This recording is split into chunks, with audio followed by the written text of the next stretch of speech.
direi che sono parecchio sicuro. La voce non va immascherata. Se uno manda la voce in maschera, la spinge in maschera, squash in the mask, la gola si chiude.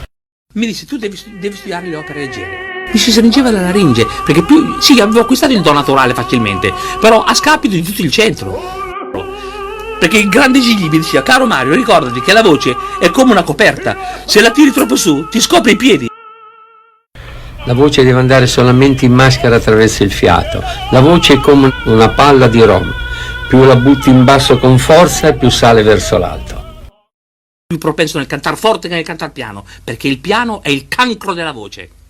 Esagerando il piano, chi non è nato per il piano, se la mangia la voce.